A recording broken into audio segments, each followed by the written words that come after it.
outro dia eu estava no TikTok tem muitas lives, eu não sei quem que já entrou em TikTok aqui, eu estava olhando lá, e eu me deparei com uma live assim, um carinha lá, me prove que Deus existe.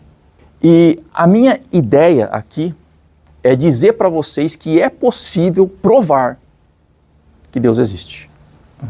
Porque é um grande debate entre pessoas que não acreditam em Deus e pessoas que acreditam, é que tanto o ateu, ele admite que não é possível provar que Deus não existe, não tem como provar que Deus não existe, mas também os criacionistas que participam desses debates, eles também dizem que é impossível você provar que Deus existe. Tá? E o que eu vou aqui defender para vocês é que é possível sim provar que Deus existe. Tá? Então se você quer saber isso, você então fique até o final, tá? Que no final vocês vão entender por que é possível, como é possível provar que Deus existe. Tá? Eu gostaria que vocês abrissem a Bíblia aqui no Salmo 73, que é um salmo feito por Asaf. Asaf era um líder de louvor de Davi, na época de Davi, né? E ele era muito respeitado, inclusive ele estava presente lá na dedicação do templo de Salomão, que foi quando eles fizeram aqueles cânticos, aquela oração, então a glória se encheu da presença de Deus e Asaf estava lá. E olha que interessante o que Asaf escreve aqui. Ele deixa bem claro que ele está falando do passado dele aqui. Tá? Salmo 73, eu falei para você já, Salmo 73, isso. Eu vou ler aqui a partir do verso 3. Ele falando do passado dele, tá? Pois eu invejava os arrogantes ao ver a prosperidade dos perversos. Para eles não há preocupações.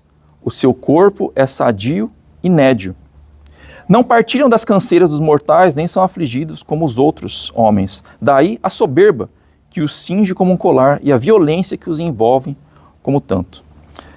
Motejam e falam maliciosamente da opressão, falam com altivez. Verso 12. Eis que são estes os ímpios, e sempre tranquilos, aumentam suas riquezas. Com efeito, inutilmente conservei puro o coração, e lavei as mãos da inocência, pois de contínuo sou afligido, e cada manhã castigado. Aqui, Asaf, ele está falando que ele teve momentos na vida dele, em que ele achava que não compensava servir a Deus. Porque ele via que as pessoas que não servem a Deus estavam prosperando, estava dando tudo certo na vida delas, só que a vida dele não. Estava dando tudo errado na vida dele, né? É o que ele deixa claro aqui. Ele está contando do passado dele. Ele está falando do passado dele. E aí então é quando ele fala aqui, ó, no verso 17. Até que entrei no santuário de Deus e atinei com o fim deles. Tu certamente os pões em lugares escorregadios e os fazes cair em destruição. Então ele se sentia daquela forma até ele entrar no santuário de Deus. Ele trabalhava no santuário de Deus, ele era líder de louvor lá no santuário de Deus. Né? Então chegou um momento em que ele entrou no santuário de Deus, mas o que ele quer? O que ele queria dizer com isso? Aí eu quero que vocês abram em Hebreus, tá, quem tem Bíblia aqui, não tem, eu vou lendo aqui, tá? Hebreus 10, 19. Tendo, pois, irmãos, intrepidez para entrar no Santo dos Santos, pelo sangue de Jesus, pelo novo e vivo caminho que ele nos consagrou pelo véu, isto é, pela sua carne, e tendo grande sacerdote sobre a casa de Deus, aproximemo-nos com sincero coração, em plena certeza de fé, tendo o coração purificado de má consciência, e lavado o corpo com água pura. Então aqui Paulo, ele nos convida a entrar no Santo dos Santos. O que é o Santo dos Santos? Para quem conhece um pouco do Antigo Testamento, sabe que o Santo dos Santos é uma parte do santuário de Deus em que Deus se manifestava. Então Paulo nos convida a entrar no santuário de Deus, assim como Asaf. Né? Entrar no santuário de Deus é você se aproximar de Deus. O Santo dos Santos é onde Deus se manifestava. Então você se aproximar de Deus. A partir do momento que Asaf se aproximou de Deus, ele passou então a enxergar a vida com Deus diferente. E aí eu pergunto para você, será que você já entrou no santuário de Deus? Será que você hoje já mudou a sua visão? Né? Paulo fala, né, Romanos 12, que não vos conformeis com este século, mas transformai-vos pela renovação da vossa mente, para que experimenteis qual é a boa, perfeita e agradável vontade de Deus. Então, a partir do momento que a gente tem um encontro com Deus na nossa vida, a nossa visão de mundo muda completamente. E aí, né, é quando Asaf, ele percebeu que, na verdade, ele enxergava a Deus com um filtro. Né? Tem uns filtros no Instagram, tal, que deixa a gente mais bonito, mas nesse caso, esse filtro deixava o mundo mais feio para ele, porque ele não conhecia o mundo de acordo com a ótica de Deus. Tá? E aqui, então, eu quero falar um pouco da minha vida, né, com um enfoque na parte profissional, já que nós estamos entre colegas aqui. Eu vou falar brevemente em como aconteceu esse meu encontro com Deus. Eu sou filho de pai e mãe católicos não praticantes. Eu não sei se vocês conhecem, acho que tem bastante gente assim, né? Sim. Católico não praticante, né? Hoje tem o evangélico não praticante também, né? Antes era um absurdo isso, pensar evangélico, mas hoje já existe também, né? E eu lembro que a gente já foi budista um tempo, né? E olha, aqui de maneira nenhuma, tá? Eu não quero, não é minha intenção aqui dizer que a minha religião é melhor do que a de vocês, tá? Eu jamais teria essa arrogância, tá? Eu só estou dizendo aqui as religiões que eu passei. E naquele momento elas não serviram para mim, tá? Na minha história de vida, tá bom? Eu quero deixar bem claro para vocês. Porque às vezes parece que eu estou falando, não, porque a minha religião é melhor. Não, não é isso, tá? Eu passei pela arte Mahikari, também eu não sei quem conhece, mas é que você impõe as mãos assim para curar a pessoa, né? Daí, tá? E pela gnose. Gnose, tanto a arte Mahikari quanto a gnose, eles não se dizem religiões, mas eles estudam as religiões, tal, e eles têm a filosofia deles, sim, tá? Depois, mais tarde, e olha assim, eu realmente queria conhecer a Deus nessas religiões que eu passei, mas por algum motivo eu não cheguei a conhecer a Deus nessas religiões que eu passei. E aí depois, quando eu comecei já a namorar, tal, a minha sogra na época, né, ela tinha um viés espírita, então eu cheguei a ir tomar passe, até eu fui consultar uma vidente uma vez, né, e eu ia tentando, né, por vários, né, experimentando e tal, e um amigo meu me apresentou o Santo Daime, né, a União do Vegetal, até que aconteceu uma coisa bem interessante lá, que eu fui pela primeira vez, eu acho que o cara que estava servindo é um chá, tá? É um chá que você acaba tendo alucinações. E aí dentro daquelas alucinações, eles têm um encontro espiritual deles lá. Tá. E aí, eu acho que ele me confundiu com um japonês que ia há muito tempo lá, e ele me deu um copão, assim. Porque, geralmente, quando você vai, eles dão um pouquinho, assim. Eu acho que é o Tanaka, né? O Tanaka, deixa eu dar... Né? Aí deu aquele copão e eu tomei. Olha, eu vi muita coisa, eu fiquei... Né? Lembro que foi uma experiência assim bem peculiar que eu tive, né? Mas eu passei, tá? Por vários desses lugares aí, e já nessa época eu já acreditava que Deus existia. Isso daí, eu até um tempo atrás eu não acreditava na existência de Deus, mas eu lembro que um dia eu estava dirigindo, tá? Isso daí você pode achar estranho, porque eu tenho uma certa tendência, tá, desde criança, a ter um autismo leve. Não sei se vocês já entraram em contato com pessoas com Asperger, tá? Eu acredito que eu tenho algo semelhante a isso. Então eu sempre tive muita coisa com número, eu sempre fui muito bom em matemática. Eu estava dirigindo uma vez meu carro, e aí eu sempre ficava olhando, né, os números, e fazendo contas com números, tal. A minha cabeça funciona assim, tá, gente? Não vai achar que eu sou louco, não. Tá? E aí eu lembro que naquele dia eu senti algo assim muito forte. E eu perguntei, Senhor, o Senhor existe mesmo?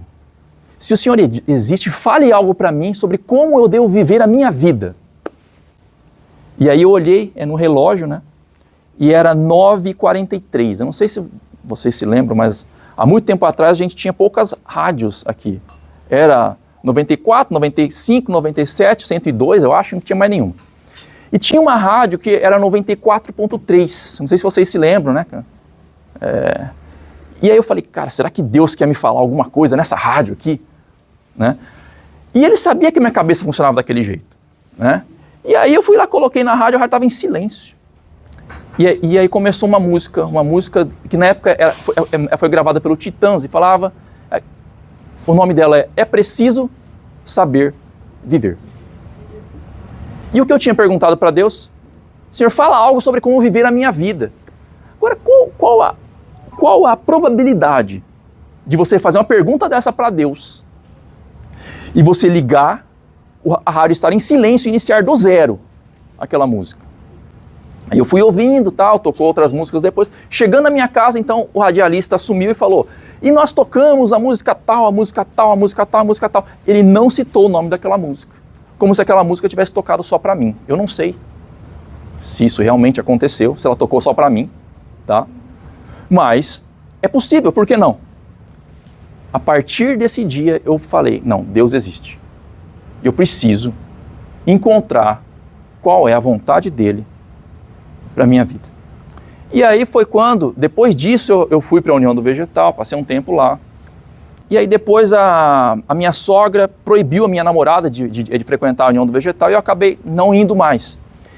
E aí foi quando aconteceu, né? Eu tô com um papel aqui porque eu não quero perder nada, tá? Senão eu vou pular alguma coisa aqui. E em 2004, então, foi quando começou, eu comecei a ter esse encontro mais forte com Deus, foi quando a minha namorada terminou comigo, né? Essas coisas geralmente mexem bastante com a gente, eu falei, cara, eu comecei a buscar. E aí foi quando eu conheci uma outra garota na internet, e ela seguia a Bíblia, ela gostava muito de ler a Bíblia, e ela começou a me apresentar a Bíblia.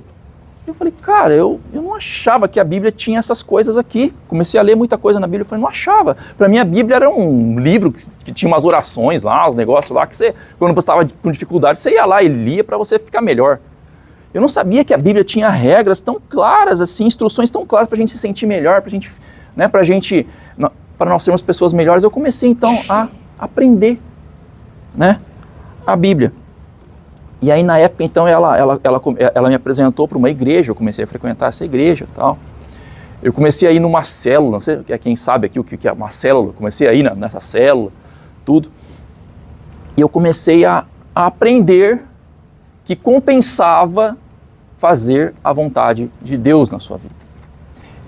E aí eu trabalhava numa empresa, e eu não vou citar aqui nomes, tá, de ninguém, porque eu não quero expor ninguém aqui, tá? Mas eu trabalhava numa empresa e eu era estagiário lá, tá? Era estagiário e eu lembro que estava acabando o meu estágio. E aí eles gostaram do meu serviço na época e eles então falaram, Eric, vamos montar uma empresa para você. Você monta uma empresa e aí a gente vai fazer uma licitação aqui de mentirinha com empresas laranjas e a sua empresa vai ganhar essa licitação. E era uma empresa que tinha dinheiro público, por isso era necessário, né, de ter licitação. Então, já tinha algo errado aí, né? E eu ia pagar uma comissão de 10% para uma pessoa que iria facilitar eu ganhar essa licitação. Na época era um contrato mensal de R$5.000, atualizando para os dias de hoje, eu fiz as contas pelo IPCA, dá 14 mil e uns quebrados por mês. Eu já ia começar com a minha empresa ganhando R$14.000 por mês, né? Então assim, ó, né, era muito bom. Só que aí eu já estava conhecendo a Bíblia, eu já percebi que a Bíblia condenava isso, que não era legal, tal. E aí foi quando eu entrei em sofrimento, né? Senhor, e agora o que eu faço? Senhor, é R$14.000 por mês, o que eu faço agora? Eu não posso abandonar essa oportunidade. E eu lembro que eu queria muito ter uma empresa, o que mais eu queria era ser empresário. Eu vi o Bill Gates, na época era o homem mais rico do mundo, né? Era o Bill Gates, hoje não é mais. Hoje o Elon Musk, também é da área de tecnologia. Eu falava, cara, eu quero ser igual a ele, eu quero ter uma super empresa, ser rico. E era o primeiro passo.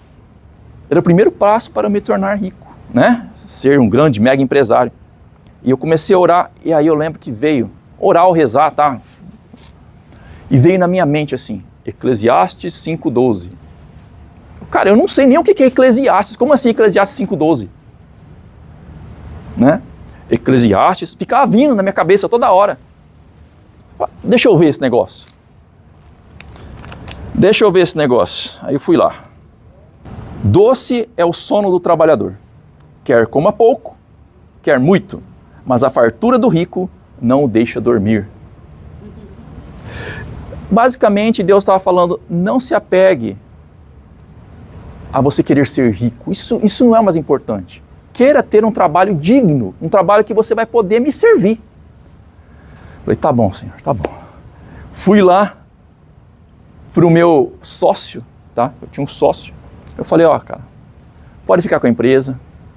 Falei para as pessoas que estavam viabilizando essa empresa para mim na época. Eu falei, ó, pode passar tudo para ele, ele vai fazer é para vocês aí, prestar o serviço. Eu não estou... A maneira como as coisas se conduziram, eu não estou de acordo hoje, porque eu conheci a Deus, estou numa religião e tal. E aí eles ficaram bem... Como assim, cara? Você é louco, entendeu? Mas aí o que acontece? Eu deixei a empresa somente para o meu sócio. E hoje a empresa está dando muito lucro, ele está muito bem, tá? Mas graças a Deus eu não me arrependo, sabe? Eu não me arrependo. E aí então foi um momento da minha vida que eu passei um ano desempregado. Um ano desempregado, né? E aí é mais um parênteses que eu quero abrir aqui para vocês, tá? Não sei quem sabe aqui, tá? Mas eu sou adventista do 7º dia, tá? Isso significa que eu guardo o sábado. Então, mas aqui eu não quero falar sobre isso, não é o assunto dessa mensagem, tá? Existem pessoas que têm uma visão bíblica, outras pessoas têm outra visão bíblica, tá? E ótimo. O importante é você viver de acordo com a interpretação que você tem. Se você interpreta a Bíblia de um jeito, viva de acordo com essa interpretação que você tem. Isso é importante, tá? Mas eu lembro que na época, eu passei então um ano buscando emprego. Eu passei um ano indo atrás de emprego e não conseguindo. E muitas vezes é por causa da questão do sábado, tá? Eu lembro de uma vez que eu fui que tinha Brasil Telecom, que eles tinham um call center lá que contratava todo mundo. Todo mundo que não tinha emprego ia para lá para o call center da Brasil Telecom, que era... E eu lembro que eu passei numa seleção com um monte de gente lá. Aí, na última hora que eu falei assim, negócio do sábado, eles mandaram embora. Então, assim, foi muito, muito batalhado, sabe? Esse um ano desempregado. E aí, eu lembro que um amigo meu que tinha uma empresa de tecnologia, ele falou assim, Eric, é o seguinte... eu tinha feito concurso do tribunal, tá? Tinha feito lá, tinha ficado até bem qualificado, mas eu não tinha sido chamado. E aí um amigo meu, então, me ofereceu um emprego. Falou, Eric, ó, é o seguinte, a gente vai participar de uma licitação, eu tinha um certificado que ele precisava para a empresa dele. Se você falar que você trabalha comigo há não sei quanto tempo, a gente ganha a licitação e você então vai entrar como funcionário, eu contrato você. Eu falei, beleza, mas eu vou ter que mentir que eu trabalhava com vocês? Aí eu falei, peraí, deixa eu orar a respeito disso. Orei, conversei até com o meu pastor na época, e a gente concluiu que eu não deveria aceitar, porque o cristão não mente, entende? Ele não deve mentir. E aí eu falei, sinto muito, mas eu não vou aceitar. Foi eu recusar, passou um dia, me ligou, não sei quem era aqui do RH, você está sendo chamado para trabalhar no Tribunal de Justiça, né? Então, assim, você começa a ver o agir de Deus na sua vida, né? E aí, então, eu entrei no tribunal, né? Entrei no tribunal, comecei a trabalhar lá no tribunal, não era aqui no fórum ainda na época. E aí começou assim, eu falei, eu estava muito feliz, agora eu sou servidor público, né? A questão do sábado não era problema para mim na época, mais, né? Porque aqui a gente trabalha de segunda a sexta, né? Ótimo, estava perfeito. Não teria mais problemas. Será? Será? Eu trabalhava atendendo o telefone. E Sabe, é quando você liga lá naquele 1718 e atende lá e te ajuda. Eu era o 1718 da época. E aí eu lembro que quando caía a energia, tinham no-breaks individuais nos computadores. No-breaks é um equipamento que segura energia lá quando cai. E quando caía energia, todo mundo ligava lá. Meu no-break estragou. Aí o meu chefe na época, e eu não vou falar nomes aqui, gente, por favor não tentem associar, eu não quero falar mal de ninguém, só estou falando da minha história, tá? Meu chefe na época, ele falou pra mim, Eric, quando ligar pessoas aqui falando de no-break, você fala, estou abrindo o seu chamado. Bata no teclado, finja que está abrindo, mas não abre, porque a pessoa vai esquecer. Eu falei, cara, eu não posso fazer isso. Eu não posso fazer isso. E eu conversei com ele, falei, eu não posso fazer isso tal, porque vai contra os meus princípios. A partir desse momento, ele não me deixou mais em paz. Qualquer coisa era um motivo para ele me criticar, para ele... Até que um dia eu fui parar na sala do diretor da secretaria e ele começou a conversa comigo assim, Eric, por que você não para de dar problema? Você só dá problema. Esse negócio de você não querer mentir, isso daí não dá. Na secretaria de TI não tem como você não mentir, você tem que mentir. E aí ele me deu um esculacho e me mandou para um outro departamento. Chegando no departamento eu fui muito bem recepcionado, né? A outra pessoa também, que eu não quero nem falar que cargo que tinha, que eu não quero que vocês associem, já começou a conversa assim, então você é o cara que não mente. Eu quero dizer uma coisa pra você, que já começou a levantar a voz. Aqui a gente mente, batendo na mesa. Aqui a gente mente sim. Se tiver alguma coisa errada aqui, a gente não vai falar que a culpa é nossa, a gente vai falar que a culpa é do outro. Porque aqui a gente não erra. E se você é um cara que não mente, você não vai chegar perto desse telefone aqui. Tá vendo esse telefone? Não chega perto dele, porque você não vai conversar com ninguém. E eu fiquei então uma semana sentado na cadeira sem fazer nada, olhando para o nada. E eu pergunto para vocês, como que eu estava me sentindo? Humilhado, sim, mas por outro lado, feliz. Porque eu estava fazendo isso para a glória de Deus, tá? E aí depois eu tive outros problemas com esse mesmo diretor, que ele também pediu para eu falar algumas mentiras, eu me recusei e tal. E aí então eu falei, esse cara está dando muito problema, vamos mandar para o fórum. E eu sinto muito, pessoal, mas na minha época era desse jeito, tá? Eu não sei como é que é hoje. O cara está dando muito problema, manda para o fórum. Aí fui eu para o fórum. Cheguei aqui desanimado mesmo. Sabe quando você chega um momento da sua vida e você fala assim, eu quero mais que tudo se lasque? Eu não vou mais trabalhar nada, não vou mais fazer nada. Eu vou fazer só o básico aqui, eu fingir que eu estou trabalhando. E aí, Deus me incomodou. Colossenses 3, 22 a 24. Eu lembro que me veio esse texto no meu momento de maior desânimo. Colossenses 3, 22 a 24. Servos, obedecei em tudo ao vosso Senhor, segundo a carne, não servindo apenas sob vigilância, visando tão somente agradar homens, mas em singeleza de coração, temendo ao Senhor. Tudo quanto fizerdes, fazei-o de todo o coração, como para o Senhor, e não para homens, cientes de que recebereis do Senhor a recompensa da herança. A Cristo o Senhor é que estais servindo. O seu chefe é Deus. É isso que Deus me diz. Então trabalhe como se você estivesse trabalhando para Deus. E eu falei, cara, eu vou trabalhar assim. E comecei a trabalhar. E na época, né, a minha chefe, agora eu posso falar que eu vou falar bem, era a Larissa. Ela reconheceu o meu trabalho, ela nunca pediu para eu falar uma mentira. E eu, não sei se vocês já viram no chão assim, umas tomadas que tem somente computadores. Eu colei a maioria daquilo lá, gente. Ninguém queria, mas eu vou fazer. E o que aconteceu? Em 2013, quando ela foi para o tribunal, quem que ela escolheu como coordenador? Sabe?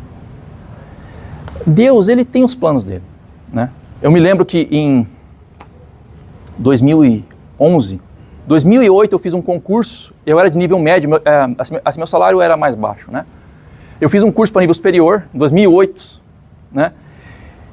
E aí, em 2011 eu casei, eu ia assumir um apartamento lá, com um condomínio altíssimo. Eu falei, como que eu vou pagar isso, né? E aí foi quando, no último dia, o concurso que eu tinha feito ia vencer 31 de janeiro, me chamaram 31 de janeiro. Só que eu não tinha formado ainda, eu ia formar dia 12 de fevereiro. Eles esperaram eu me formar. E aí eu assumi, né, como técnico de nível superior, na época. E aí foram várias outras coisas acontecendo, né. Em 2021, que foi quando o Alexandre foi lá para o TRT, que era meu chefe na época, eu assumi como diretor de departamento. Durante esse ano, eu fui diretor de departamento durante 1 ano, quase 2 anos. A gente elevou a satisfação do usuário a níveis nunca experimentados pela Secretaria de TI.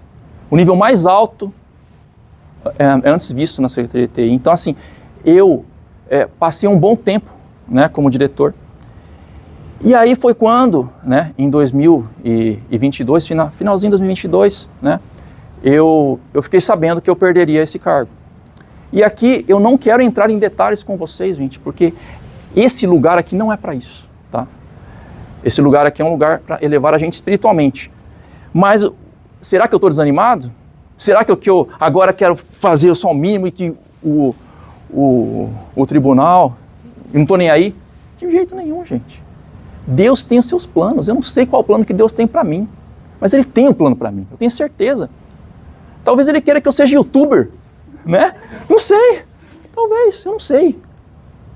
Mas uma coisa eu sei, aqui, ó, o horário que eu estou aqui, eu estou trabalhando para Deus.